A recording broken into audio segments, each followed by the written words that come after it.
धर्म और पृथ्वी आपस में वहां वार्ता कर रहे थे कि तभी एक काला पुरुष राजसी वेश में आकर उन पर अत्याचार करने लगा, उनके साथ मारपीट करने लगा। इतने में ही वहां चक्रवर्ती सम्राट परीक्षित जी महाराज आ जाते हैं। जब उन्होंने देखा कि ये दुष्ट राजा के वेश में काला पुरुष और गाय और बैल को पीट रहा है, इसका ये क्या बिगाड़ रहे हैं, और वो भी बैल एक पैर का। गौ माता इतनी अशक्त असहाय अवस्था में। हे शौनक जी, वहां पहुंचकर राजा ने देखा तो एकदम बौखला उठे। बैल कांप रहा था, कांपते कांपते मल त्याग कर रहा था। गाय को भी पैरों की ठोकर दे रहा था वो दुष्ट। इस अत्याचार को देखते ही महाराज परीक्षित ने उसको ललकारा। पपृच्छतमारूढ़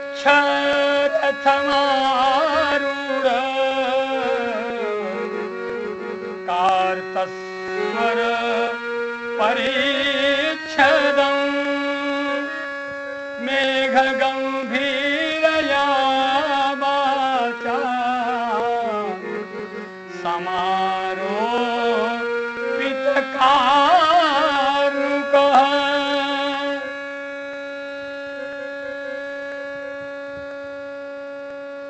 सोने के जड़े रथ पर चढ़े हुए राजा परीक्षित ने धनुष पर बाण चढ़ाकर मेघ गंभीर स्वर के वाणी में उसको ललकारते हुए कहा, कस्त्वं मच्छरणे लोके बलात् धनुष बलान् बलि नरदेवो शिवेशेन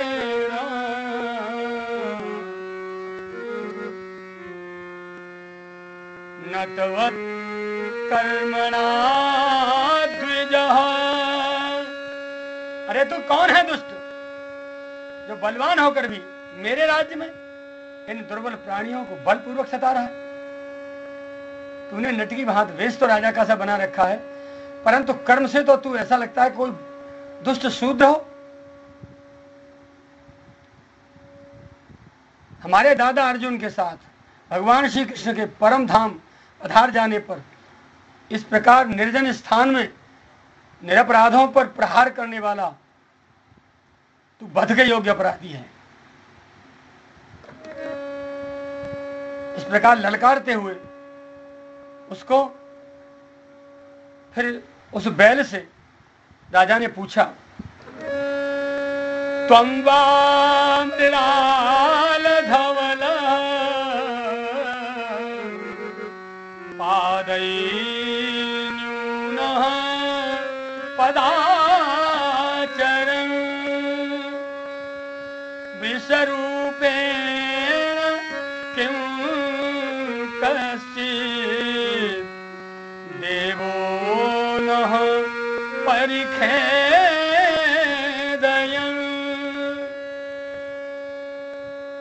कमल नाल के समान आपका श्वेत वर्ण है, 3 पैर न होने पर भी आप एक पैर से ही चल फिर रहे हैं। ये देखकर मुझे बहुत बड़ा कष्ट हो रहा है। बताइए, क्या बैल के रूप में आप कोई देवता हैं? अब ये भूमंडल कुरुवंशी नरपतियों से, उनके बाहुबल से सुरक्षित है। इसमें आपके सिवा मैंने किसी भी प्राणी को आंख से शोक के आंसू बहाते नहीं देखा है। भगवान, आप कौन हैं बैल के रूप में?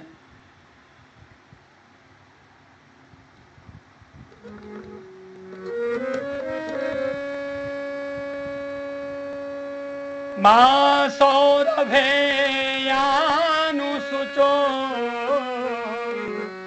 देतुते वृषलाद भयं मारो धीरं भद्रं ते फलानां मयि शास्तरी। फिर दूसरी ओर गौ माता को रोती हुई देख करके महाराज परीक्षित दोनों को सांत्वना देते हुए बोले, हे धेनु पुत्र, अब आप शोक न करें, इस शूद्र से निर्भय हो जाएं। गौ माता, मैं दुष्टों को दंड देने वाला पांडव नंदन परीक्षित हूं। अब आप रोए नहीं, आपका कल्याण हो। अब राजा अपने राज धर्म की दुहाई देने लगे। यस्य राष्ट्रे प्रजा सर्वास त्रस्यन्ते साध्य साधुभिः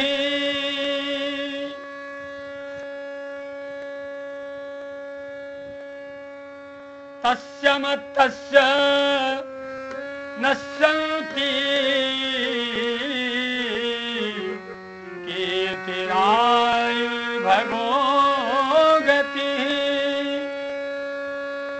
हे देवी, जिस राजा के राज्य में दुष्टों के उपद्रव से सारी प्रजा त्रस्त रहती है, उस मतवाले राजा की कीर्ति, आयु, ऐश्वर्य और परलोक तत्काल नष्ट हो जाते हैं। एस राज्ञां परो धर्मो ह्यार्तानामार्ति निग्रह अतएनं बधिष्यामि भूतद्रुहमसत्तमम्।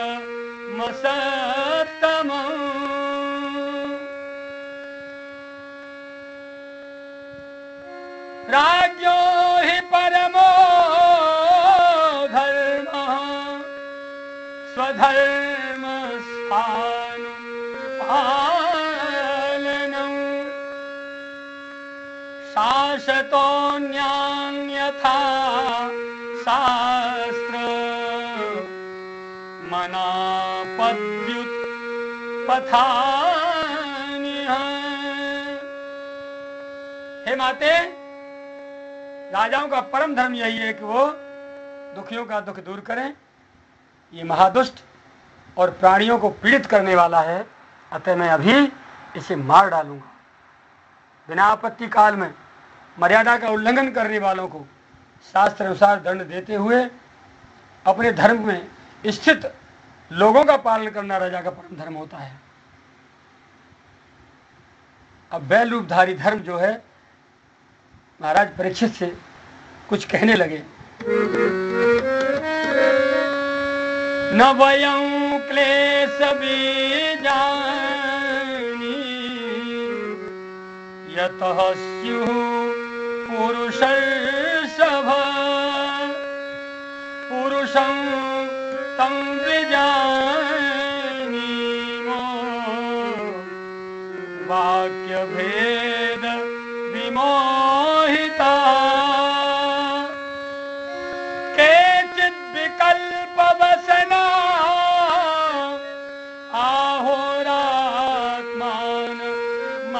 आहोरात्मानमात्मनः दैवमन्ये परे कर्म स्वभावमपरे प्रभु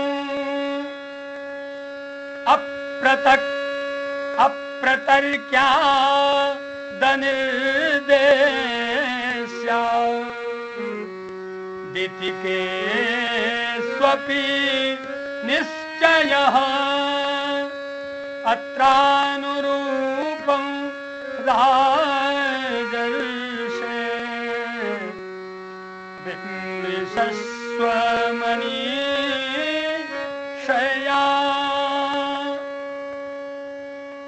नरेंद्र, शास्त्रों के विभिन्न वचनों से मोहित होने के कारण हम उस पुरुष को नहीं जानते शास्त्रों के विभिन्न वचनों से मोहित होने के कारण हम उस पुरुष को नहीं जानते जिससे क्लेशों के कारण उत्पन्न होते हैं।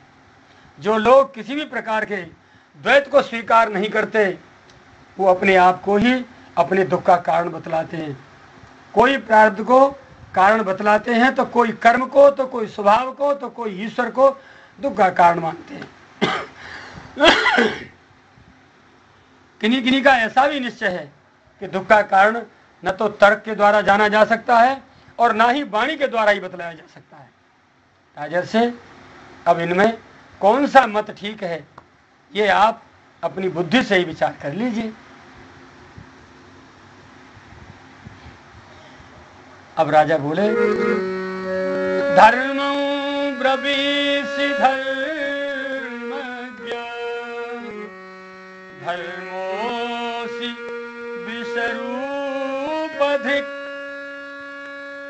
यद धर्म कृतः स्थानम् सूचकस्यापि तद्भवेत्।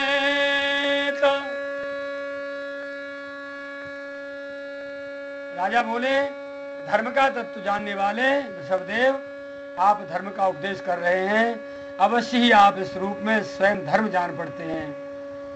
आपने अपने को दुख देने वाले का नाम इसलिए नहीं बताया क्योंकि अधर्म करने वाले को जो नरकादि प्राप्त होते हैं वही चुगली करने वाले को भी प्राप्त होते हैं। अथवा यही सिद्धांत निश्चित है कि प्राणियों के मन और वाणी से परमेश्वर की माया के स्वरूप का निरूपण नहीं किया जा सकता। तपः शौचं दया सत्य मिति पादाः कृते कृताः अधर्मां शैस्त्रयो भग्नः स्मये संग मदैस्तव। धर्मदेव, सतयुग में आपके 4 चरण थे, तप, पवित्रता, दया और सत्य। इस समय अधर्म के कंस, गर्व, आसक्ति और मद से 3 चरण नष्ट हो चुके हैं। इस समय अधर्म के अंश, गर्व, आसक्ति और मद से 3 चरण आपके नष्ट हो चुके हैं। इसलिए आप एक चरण से खड़े हैं, एक चरण से ही अपना चल फिर रहे हैं, कष्टपूर्वक जीवन व्यतीत कर रहे हैं। इतना कहकर रोष में महाराज परीक्षित ने उस कलयुग को, काले पुरुष को मारने के लिए तलवार उठाई। इति धर्म महीम चैव इति धर्म महीम चैव सान्त्वयित्वा महारथः निशातमाददे खड्गम् कलये धर्म हेतवे।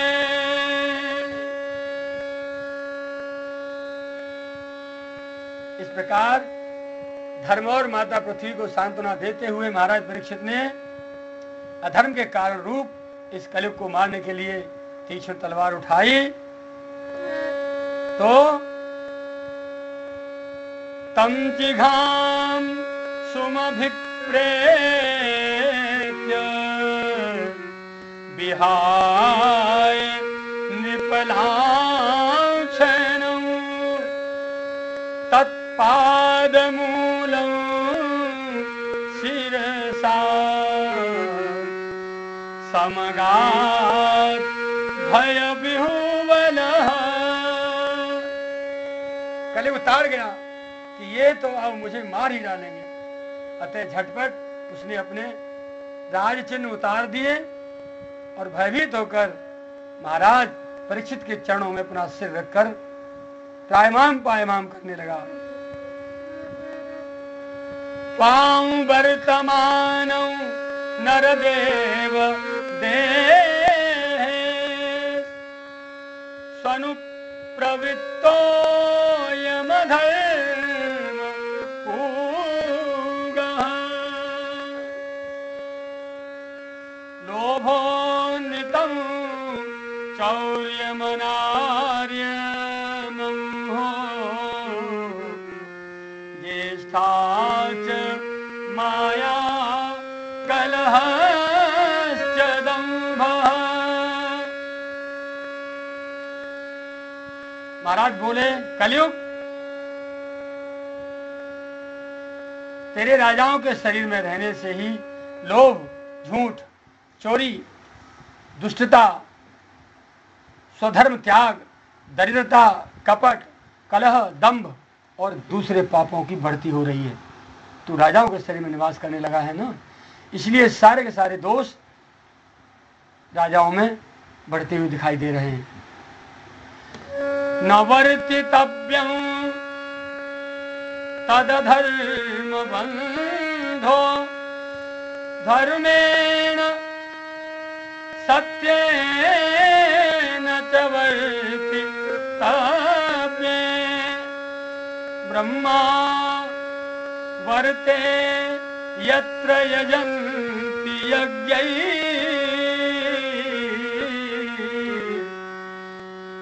यज्ञेश्वरं यज्ञवितान् विज्ञाः।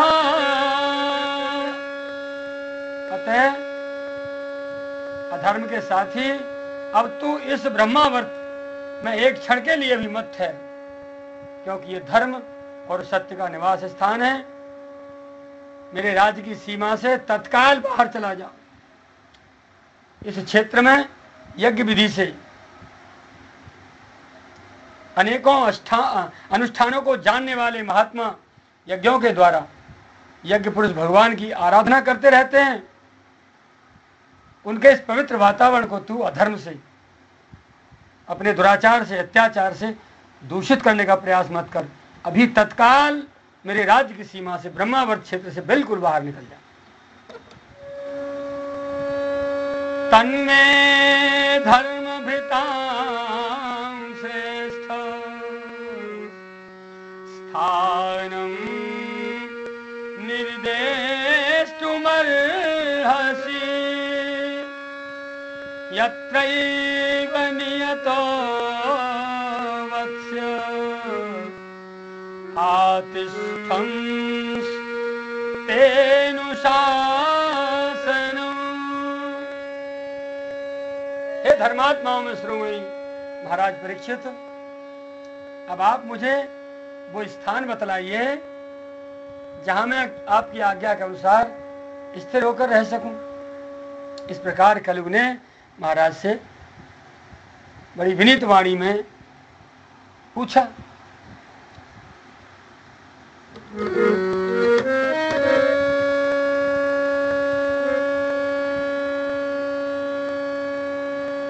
अब कलयुग को अभ्यर्थी तदा तस्मै स्थानानि कलये ददौ द्यूतं पानं स्त्रियः सूना यत्रा धर्मश्चतुर्विधः।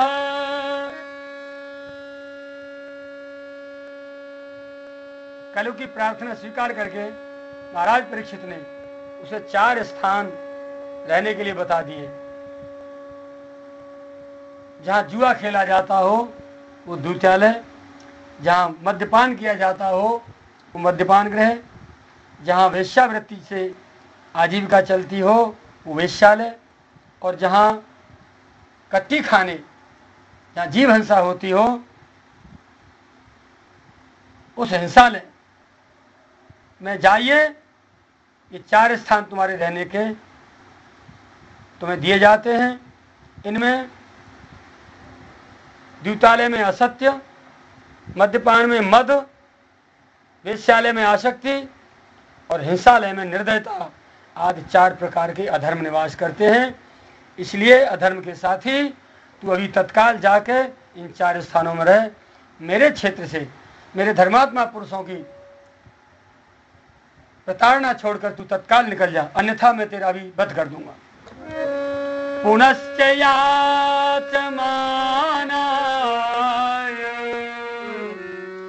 जात रूप मधात् प्रभु ततो नितं मदं कामं रजो वैरं च पंचमम्।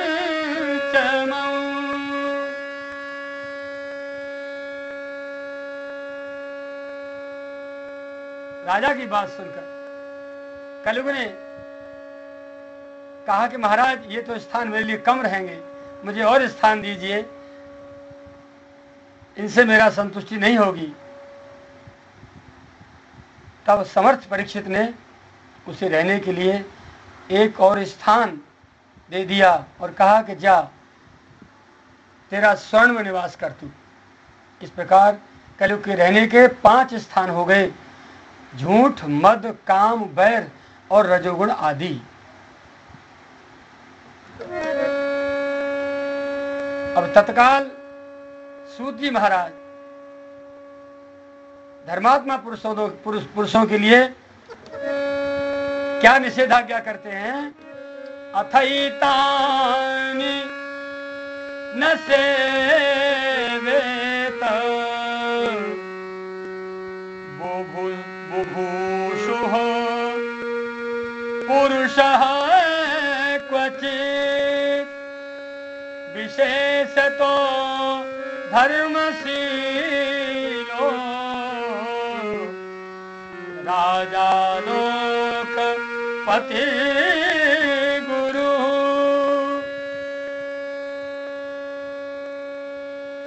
जहां राजा ने स्थान 4 बताए हैं, वहीं तत्काल सूत जी महाराज ने समस्त महापुरुषों को बताया कि महापुरुषों, ये अधर्म के जहां ये झूठ, मद, काम, बैर और रजोगुण, ये 5 दुर्गुण रहते हैं, आत्म कल्याणकामी पुरुषों को इन 5 स्थानों का सेवन नहीं करना चाहिए। धार्मिक राजा, प्रजा वर्ग के लौकिक नेता और धर्म उपदेष्टा गुरुओं को तो बड़ी सावधानी से इनका त्याग करना चाहिए, क्योंकि यही समाज में ड्राइवर का कार्य करते हैं, संचालक हैं समाज के।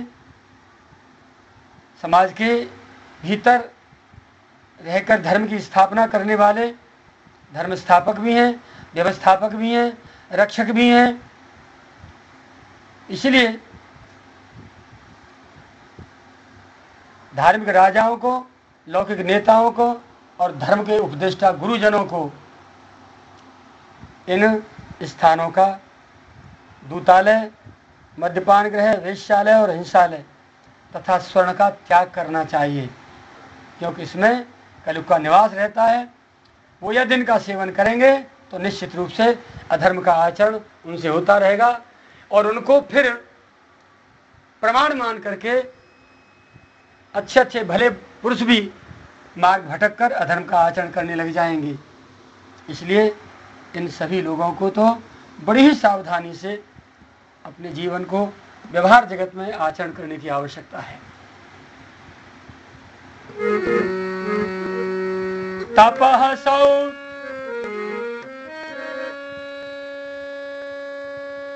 सतयुग में धर्म के 4 चरण थे: तप, शौच, दया, सत्य। अब राजा परीक्षित की लीला आगे बढ़ती है। सूत जी महाराज कहते हैं, हे महापुरुषों, कथामृत का पान करने से मोह नहीं होता, इसलिए बड़ी सावधानी से आप लोग आगे की कथा सुनिए। आ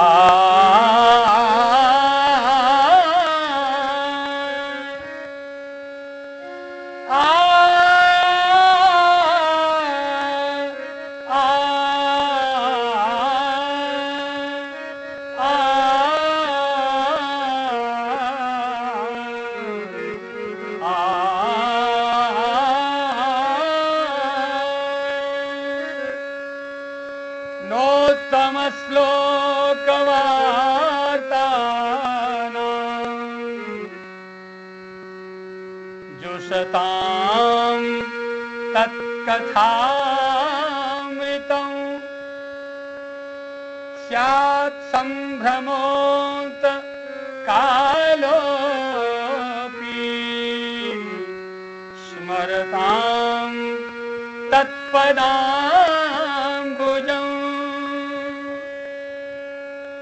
जो लोग भगवान श्री कृष्ण की लीला कथा कहते रहते हैं, उस कथामृत का पान करते रहते हैं और इन दोनों ही साधनों के द्वारा उनके चरण कमलों का स्मरण करते रहते हैं, उन्हें अंतकाल में भी मोह नहीं होता। इसलिए कथा श्रवण का बहुत महत्व है। अब कलयुग की विशेषता बताते हैं कि कलयुग में कुछ विशेषता भी हैं, बुराइयां हैं तो उसके साथ साथ विशेषता भी हैं। नानुद्वेष्टि कलिं सम्राट सारंग इव सारभूत कुशलान्यासु सिद्धन्ति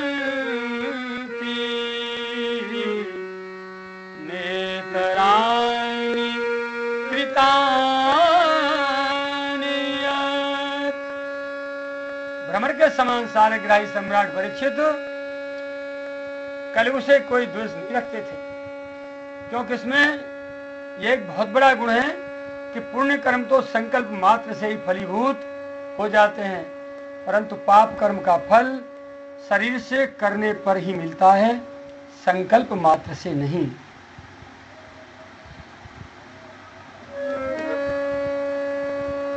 किम नु बालेषु सूरेण कलिना धीर भीरुणा अप्रमत्तः प्रमत्तेषु यो वृकोन्निषु वर्तते। यह भेड़ियों के समान बालकों के प्रति सूरवीर और धीर वीर पुरुषों के लिए बड़ा ही भीरू है, बहुत डरपोक है। ये प्रमादी मनुष्यों को अपने बस में करने के लिए तो सदा ही सावधान रहता है। इसलिए सत्पुरुषों को चाहिए कि वो प्रमाद की शिकार न हो। प्रमाद का अर्थ क्या है? जो कार्य जिस समय करने की आवश्यकता है उसे न करना, ये आलस्य। जो कार्य जिस समय करने की आवश्यकता है उसे ना करना, ये आलस्य। और जो कार्य जिस समय करने की जरूरत न हो उस समय उस कार्य को करना, ये प्रमाद है। समयांतर, क्रियाकलाप में समयांतर, ये आलस्य और प्रमाद कहलाते हैं। तो ऐसे प्रमादी लोगों पर कलयुग का पूरा शासन चल जाता है। इसलिए सत्पुरुषों को सतत सावधान रहना चाहिए। तुलयामलवेनापि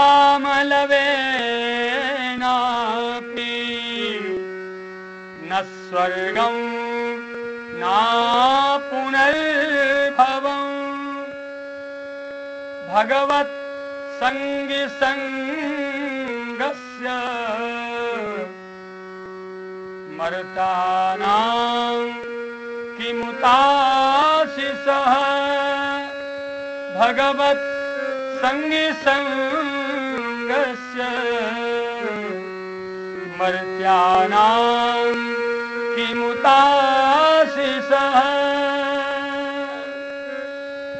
अब शौनकादिक लोग सभी संत महापुरुष सूत जी से पूछते हैं कि हे सूत जी, भगवत प्रेमी भक्तों के लव निवेश मात्र के सत्संग से स्वर्ग एवं मोक्ष की भी तुलना नहीं की जा सकती, फिर मनुष्य के तुच्छ भोगों की तो बात ही क्या है। ऐसा कौन रसमर्मज्ञ होगा जो महापुरुषों के एकमात्र जीवन सर्वस्व श्री कृष्ण की लीला कथाओं से तृप्त हो जाए, समस्त प्राकृत गुणों से अतीत भगवान के अचिंत्य अनंत कल्याणमय गुणगणों का पार तो ब्रह्मा शंकर आदि बड़े बड़े योगेश्वर भी नहीं पा सके। इनकी बात सुन करके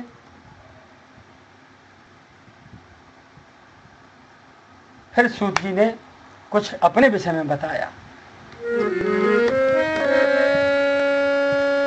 अहो वयं जन्म भृतोद्य आस्म वृद्धानु वृत्यापि विलोम जाता दौस्कुल्यमाधिं विधुनोत शीघ्रं महत्तमानामभिधान योगः। हे महापुरुषों, मैं विलोम जाति में उत्पन्न होने पर भी महात्माओं की सेवा करने के कारण आज अपना जन्म सफल मान रहा हूं। मेरा जन्म सफल हो गया, क्योंकि महापुरुषों के साथ बातचीत करने मात्र से ही नीच कुल में उत्पन्न होने की मनोव्यथा शीघ्र ही मिट जाती है। कुतः पुनर्गृणतो नाम तस्य महत्तमैकान्त परायणस्य योऽनन्तशक्ति भगवानन्तो महद्गुणत्वाद् यमनन्तमाहु।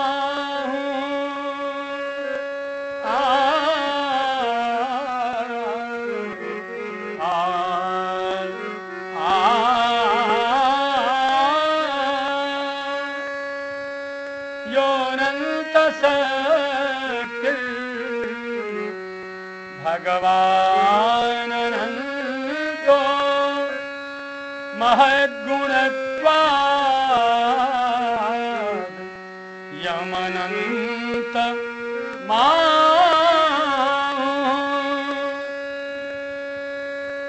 फिर उन लोगों की तो बात ही क्या है जो सत्पुरुषों के एकमात्र आश्रय भगवान का नाम लेते रहते हैं। भगवान की शक्ति अनंत है। हे महापुरुषों, वो स्वयं अनंत हैं।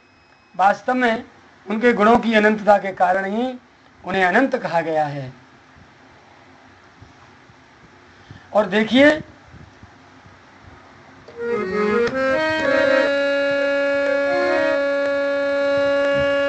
अथापि यत् पादनखाव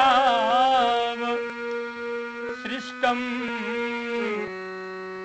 जगद्विरिञ्चो पहितार्थणाम्भः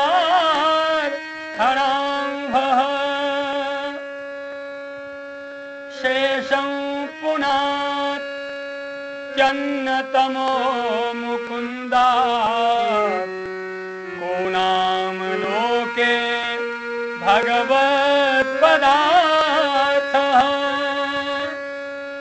को नाम लोके भगवत्पदार्थः।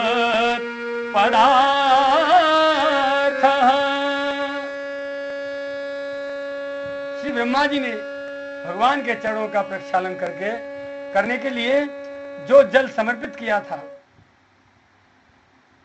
श्री ब्रह्मा जी ने भगवान के चरणों का प्रक्षालन करने के लिए जो जल समर्पित किया था, वही उनके चरण नखों से निकलकर आज श्री गंगा जी के रूप में प्रवाहित हुआ है। ये जल श्री महादेव जी सहित सारे जगत को पवित्र करता है। ऐसी अवस्था में त्रिभुवन में श्री कृष्ण के अतिरिक्त भगवान शब्द का दूसरा और क्या अर्थ हो सकता है? अर्थात श्री कृष्ण के अतिरिक्त भगवान शब्द का अर्थ और कोई दूसरा कहीं किसी पर लागू नहीं हो सकता।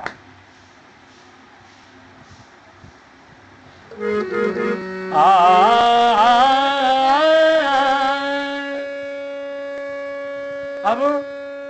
सूत जी महाराज परीक्षित जी की आगे की लीला में वो जब शिकार खेलने के लिए निकलते हैं उसका वर्णन करते हैं।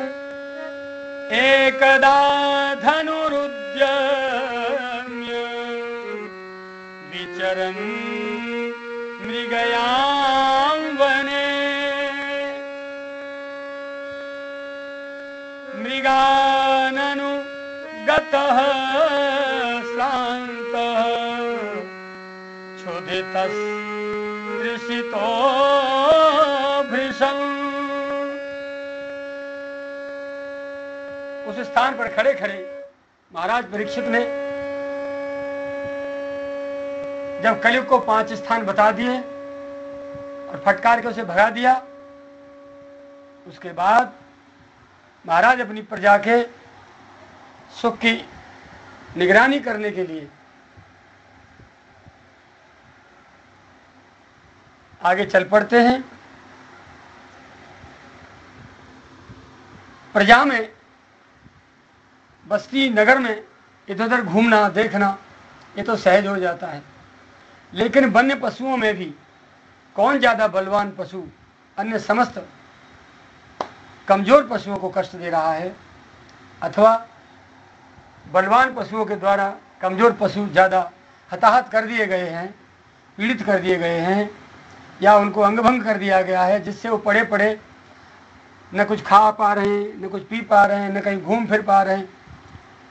और पशुओं को भोजन कौन दे जा करके पशुओं की समाज में।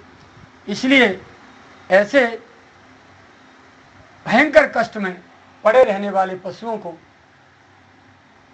सुख पहुंचाना अथवा उनका शिकार करके उनका देह त्याग करा देना ये राजा का कर्तव्य बनता था।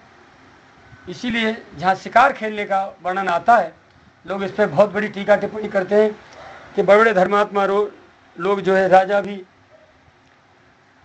शिकार खेलने के लिए जाते थे, क्या यह हिंसा नहीं है? और भगवान श्री राम के विषय में भी रामायण में लिखा हुआ है, पावन मृग मारे जी जानी दिन प्रति निपय दिखावे आनी, जे मृग राम बाण के मारे ते तनु तज सुरलोक से धारे।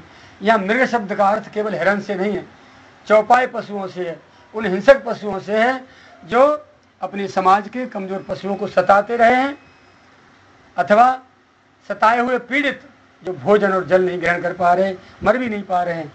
तो ऐसे आतताई पशुओं का और पीड़ित पशुओं का उद्धार करने का धर्म राजा का बनता था, जिससे पशुओं का समाज सुखी रह सके। तो ऐसे चौपाई पशुओं की, जंगली पशुओं की शिकार करने राजा निकलते थे। प्रजा का सुख समृद्धि तो सब महाराज परीक्षित ने निरीक्षण कर ली।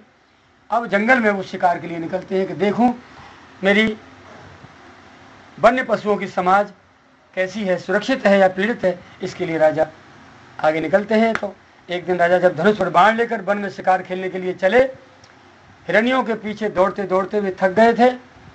तब उन्हें बड़ी जोर से भूख प्यास लगी थी। भूख प्यास से पीड़ित होकर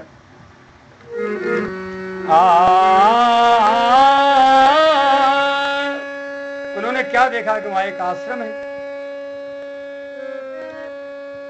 और एक जलाशयस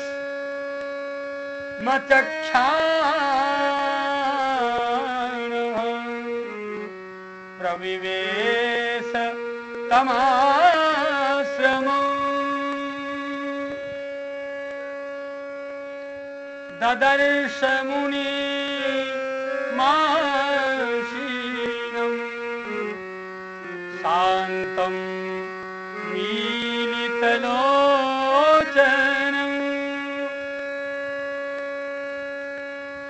जब वन में भूख प्यास से त्रसित राजा यत्र तत्र जल और भोजन की तलाश में इधर उधर शिकार छोड़कर भ्रमित की भांति इधर उधर भटकने लगे कि देखूं वन में कहीं कोई है, कोई आश्रम हो ऋषि संत मुनि का, तो वहां जल मिल जाए, भोजन तो घर जाके कर लूंगा। इस प्रकार वो आश्रम की तलाश में खोजते खोजते जब उनको कहीं जल की और उसकी व्यवस्था नहीं मिली कोई जलाशय भी नहीं दिखा। तब वे पास के ही एक ऋषि के आश्रम में घुस गए।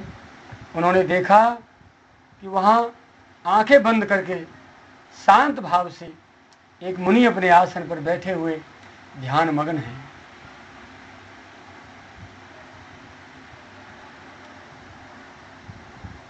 अलब्ध तृणभूम्यादि रसं प्राप्तार्घ्य शून्यतः अवज्ञातमिवात्मानं मन्यमानश्चुकोपः।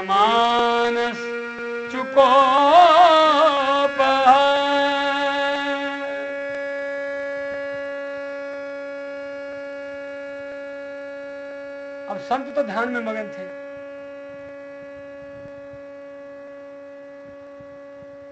राजा ने देखा और आश्रम में प्रवेश किया। राजा आश्रम में प्रवेश किए तो वहां कोई था नहीं, और जो मुनि थे वो ध्यान में मगन थे। तो उनको किसी ने भी घास फूस का, तिनका, कुसा का भी आसन बैठने को नहीं दिया, स्वागत सत्कार भी नहीं किया किसी ने। यहाँ तक कि भूमि पर ही बैठने को किसी ने नहीं कहा, क्योंकि कोई था ही नहीं वहाँ, अकेले ध्यान मगन थे मुनि। फिर अर्घ्य और आदर भरी बातें तो कहता ही कौन वहाँ, कहाँ से मिलती उनको ये बातें। तब अपने को अपमानित सा मानकर राजा परीक्षित क्रोध के वश हो गए। राजा को क्रोध आ गया।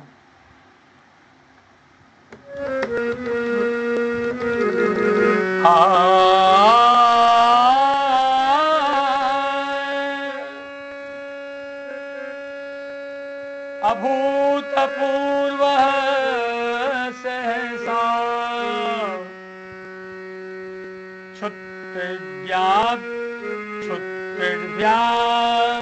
क्षुत्व्यामर्दितात्मनो ब्राह्मणं प्रत्यभूत ब्रह्मन् मत्सरो मन्युरेव च। हे सौनकादिक मुनियों, उस समय राजा परीक्षित भूख प्यास से छटपटा रहे थे, इसलिए एकाएक उन्हें ऋषि के प्रति ईर्ष्या और क्रोध आ गया। उनके जीवन में यह इस प्रकार का पहला अपराध था।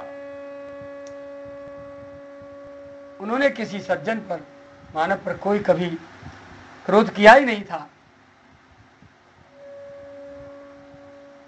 लेकिन संगति का प्रभाव होता है। अभी अभी कुछ क्षण पहले ही कलयुग की संगति करके आ रहे हैं, और उसमें द्रोणों का वास है, और उसे 5 स्थान रहने के लिए दे के आ रहे हैं।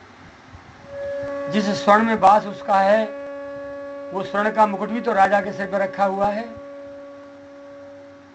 और वह मुकुट भी जब भीम ने जरासंध को मारा था तो उस मुकुट को जरासंध के को भीम, अर्जुन और भगवान श्री कृष्ण हस्तिनापुर ले आए थे। आज राजा उसी मुकुट को सिर पर धारण करके शिकार खेलने के लिए बाहर निकले थे, इसीलिए उसमें कलयुग आके बैठ गया, क्योंकि सोने में वास कलयुग का है। बस फिर क्या होना था, जब सिर के ऊपर कलयुग सवार है तो फिर तो जहां चाहेगा, जैसा चाहेगा वैसा करा ही लेगा। उसने बुद्धि खराब कर दी और एक महापुरुष के प्रति अपराध करने के लिए प्रेरित कर दिया राजा परीक्षित को। ऐसे धर्मात्मा पुरुष को, जिसने घर में ही भगवान का साक्षात्कार प्राप्त कर लिया था, वो कुसंगति के प्रभाव से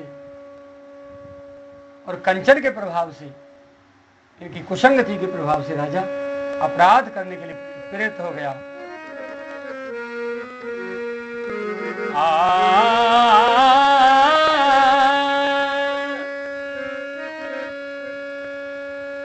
सतु ब्रह्मरि से गता सुमुरगं रुषा विनिर्गच्छन् धनुष्को को क्या निधाय पुरुमागम।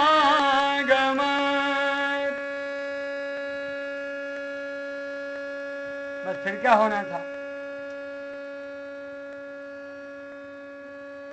राजा ने क्रोध में आकर धनुष की नोक से एक मरा हुआ सर्प जो रास्ते में पहले से पड़ा था उठाकर ऋषि के गले में डाल दिया और अपनी राजधानी में चले आए।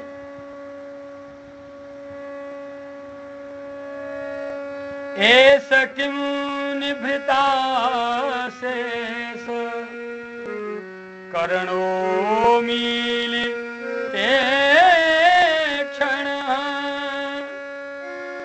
मृषा समाधिराहो स्वेत् किन्नु स्यात् छत्रबन्धुभिः।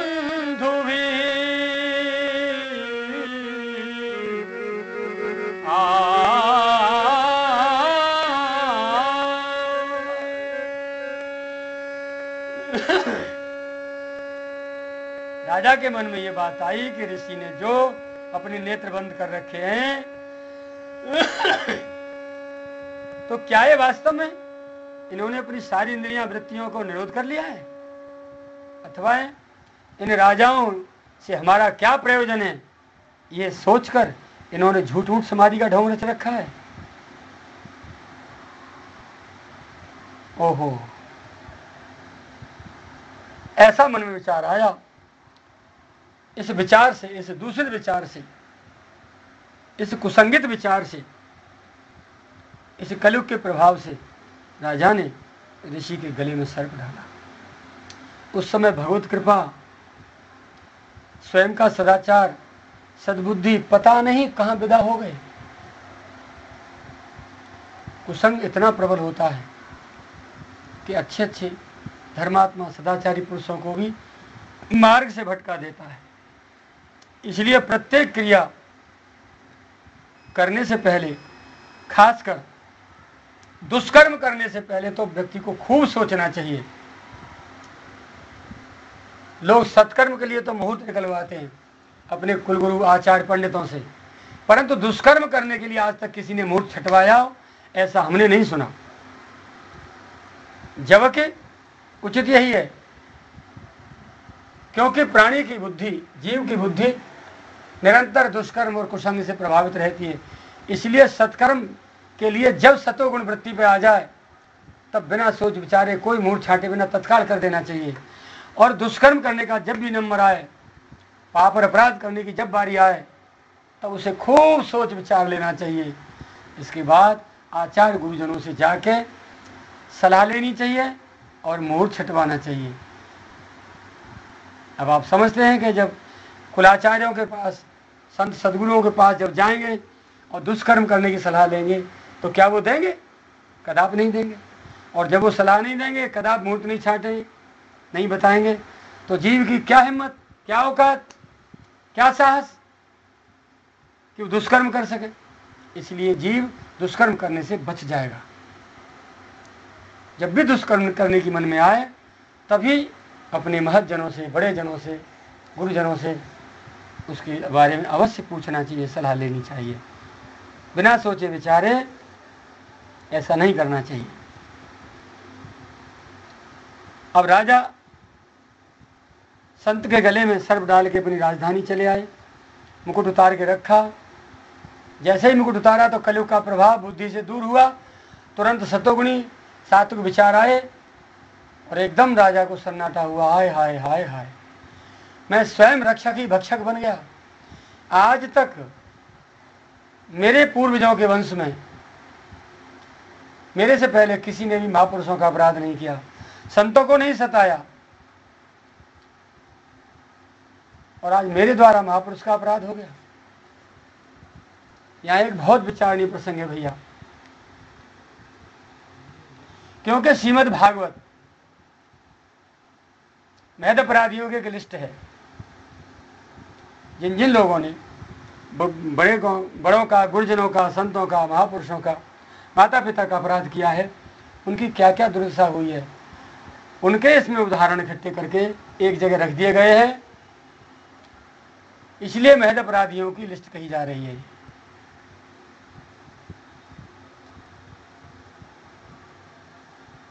जब तक कोई भी राजा, सम्राट, कोई भी आतताई पुरुष कितना भी दुराचारी हो जाए, कितना भी अधर्म का आचरण कर ले, वो मृत्यु को सहज ही प्राप्त नहीं हो सकता। किंतु यदि वो गुरुजनों का अपराध कर दे, माता पिता, सदगुरु, संत, महापुरुषों का अपराध यदि उससे बन जाए, तो उसे तत्काल काल के गाल में ग्रास होना पड़ेगा, उसे तत्काल मृत्यु प्राप्त होगी, उसका तत्काल अनिष्ट होगा, कोई रोक नहीं सकता। प्रकृति उसे तत्काल दंडित कर देगी यदि उसके द्वारा महापुरुषों का, गुरुजनों का, माता पिता का कोई अपराध हुआ है तो। ऐसा श्रवणीय है, सुनने को मिला है कि रावण ने 72 चौकरी राज्य किया था। सतयुग, त्रेता, द्वापर, कलयुग, सतयुग, त्रेता, द्वापर, कलयुग, इस प्रकार 72 चतुर्युगी बीत गई, तब तक रावण इस धरातल पर विद्यमान रहा था। किंतु उसका कोई भी बाल बाका नहीं कर पाया, यहां तक कि भगवान शिव भी उसे कभी मार नहीं सके, अनिष्ट नहीं कर सके, ना ब्रह्मा जी कर सके, ना भगवान विष्णु ही उसका अहित कर सके। परंतु जब उसने संतों से टैक्स के रूप में उनका रक्त ले लिया, महापुरुषों को सताना शुरू कर दिया, तो ही प्रकृति ने उसके मृत्यु की व्यवस्था तैयार कर दी। और त्रिलोक विजेता नवग्रह और काल निरंतर जिसके कैद खाने में बंदी रहते थे, ऐसा विश्व विजेता पुरुष भला कभी काल का ग्रास हो सकता है? लेकिन नहीं, ये प्रमाणित है कि जैसे ही उसने संतों का अपराध किया, वैसे ही उसके लिए काल भगवान ने मृत्यु की व्यवस्था तैयार कर दी। तो राजा सोच ही रहे थे कि इस भूख प्यास के कारण, इस तृष्णा ने मेरे द्वारा अपराध कराया है, तो अब इस शरीर को ना ही मैं भोजन दूंगा, ना ही जल दूंगा, इसको इतना त्रसित कर दूंगा, इतनी सजा, इसको इतना दंड दूंगा कि लोग देखने और सुनने वाले भी एकदम हाय हाय करने लग जाएंगे, चीत्कार करने लग जाएंगे। इतना राजा सोच ही रहे थे कि उधर शमीक मुनि के आश्रम का कोई अनुगत सेवक दौड़कर तत्काल जिस नदी में आगे शमीक मुनि का शिष्य श्रृंगी स्नान कर रहा था, उसे जाके सारा वृत्तांत सुना दिया। तभी तत्काल श्रृंगी ने गंगा जी का जल हाथ में लेकर और राजा परीक्षित को श्राप देते हुए कहा, घोषणा की कि जिस दुष्ट ने मेरे पूज्य पिताजी के भजन और साधना में लीन समाधिस्थ स्वरूप के गले में आकर मरा हुआ सर्प डाला है, यही तक्षक नाग 7वें दिन, आज के 7वें दिन बाद उसे डस लेगा और उसकी मृत्यु हो जाएगी, वो जीवित नहीं रह सकता। बस ये समाचार किसी ने जाकर राजा को दे दिया कि महाराज अब तो आपकी मृत्यु सुनिश्चित है। शमीक मुनि के पुत्र श्रृंगी ने आपको ऐसा श्राप दिया है। राजा को भय नहीं हुआ, बहुत प्रसन्न हुए, भैया ये तो बहुत अच्छी बात है।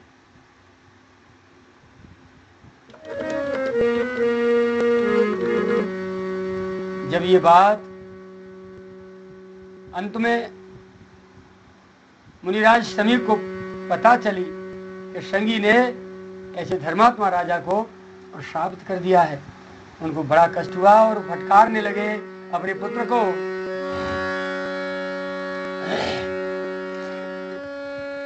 निशम्य सप्तमतदर्हं नरेन्द्रं, निशम्य सप्तमतदर्हं नरेन्द्रं, सब्राह्मणो नात्मजमभ्यनन्दत्, अहो बतां हो महदज्ञते कृत मल्पीयसि रोहमुरुर्दमोधृत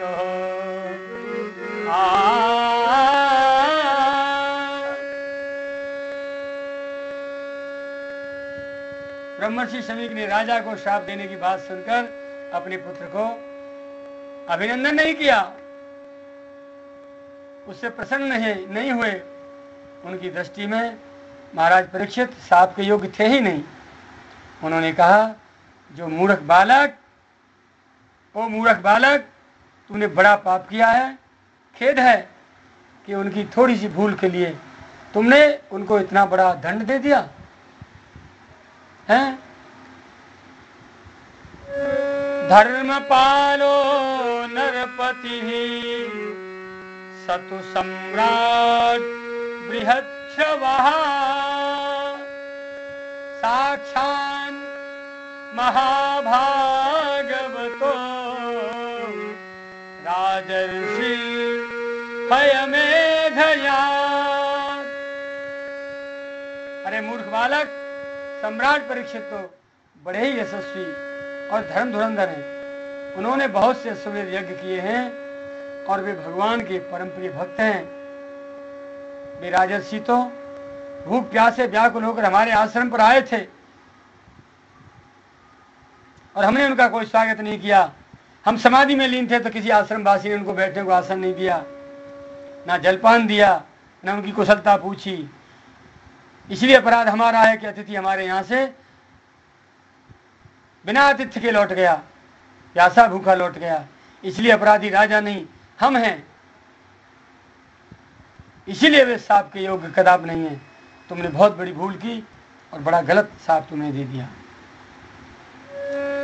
तिरस्कृता विप्र लब्धा सप्ताह क्षिप्ता हतापि नास्य तत् प्रतिकुर्वन्ति तद्भक्ताः प्रभवोऽपि। भगवान के भक्तों में भी बदला लेने की शक्ति होती है, परंतु वे दूसरों के द्वारा दिए हुए अपमान, धोखेबाजी, गाली गलौज, आक्षेप और मारपीट का भी कोई बदला नहीं लेते।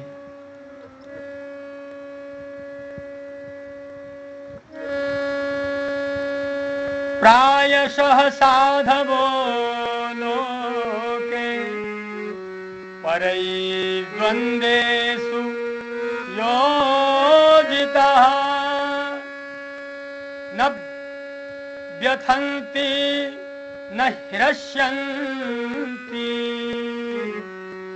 यत आत्मा गुणाश्रयः।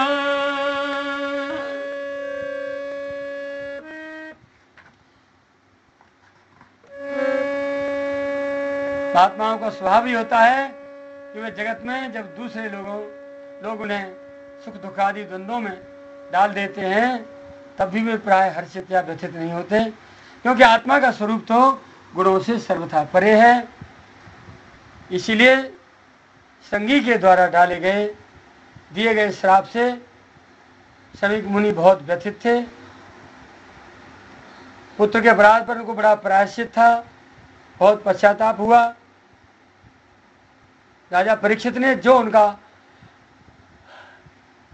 अपमान किया था उस पर तो उन्होंने ध्यान ही नहीं दिया। ऐसे बड़े विज्ञ महापुरुष थे राजा।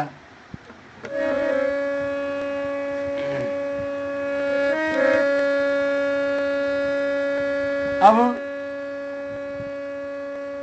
इसके बाद क्या होता है, सूत जी सुनाते हैं। महीपति त्वथ तत्कर्म गर्ह्यं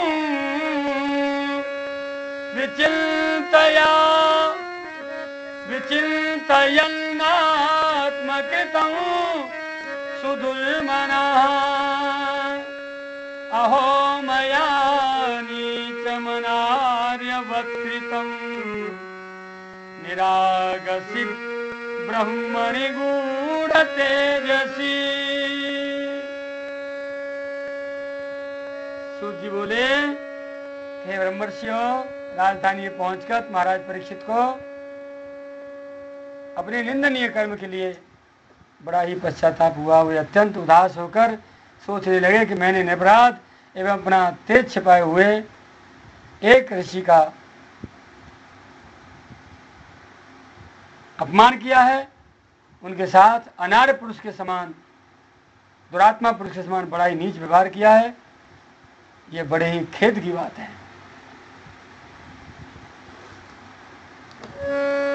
सचिंतयन् नित्यमथा शृणोद्यथा मुने सुतोक्तो निर्वृतिस् तक्षकाख्यः ससाधु मेने न चिरेण तक्षका नलं प्रसक्तस्य विरक्तिकारणम्। भगवान महाराज परीक्षित इस प्रकार चिंता कर ही रहे थे कि उन्हें पता चल गया कि ऋषि कुमार ने श्राप दे दिया। बड़े प्रसन्न हुए, बोले जो मैं चाहता था मुझे मिल गया, मैं इसी के योग्य हूं, ये शरीर मेरा इसी के योग्य है। अब उनके वचनानुसार मुझे तक्षक 7वें दिन डसेगा ही।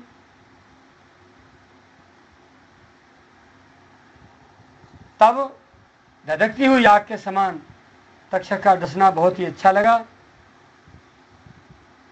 उन्होंने सोचा कि बहुत दिनों से मैं संसार में आसक्त भी हो रहा था, अब मुझे शीघ्र ही वैराग्य होने का कारण भी मिल गया। मेरे प्रभु की ऐसी इच्छा है कि मैं संसार में अब अधिक दिन ना फंसूं।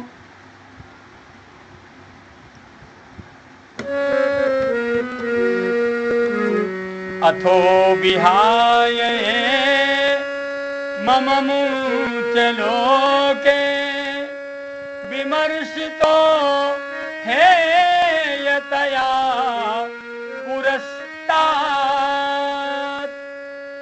कृष्णाङ्घ्रिसेवा मधिमन्यमान उपाविशत् प्रायममर्त्य नद्याम्। इस प्रकार वे श्लोक और परलोक के भोगों को तो पहले से ही तुच्छ और त्याज समझते ही थे। अब उनका स्वरूप तय त्याग करके भगवान श्री कृष्ण के चरण कमलों की सेवा कोई सर्वोपरि मानकर आमरण अनशन व्रत लेकर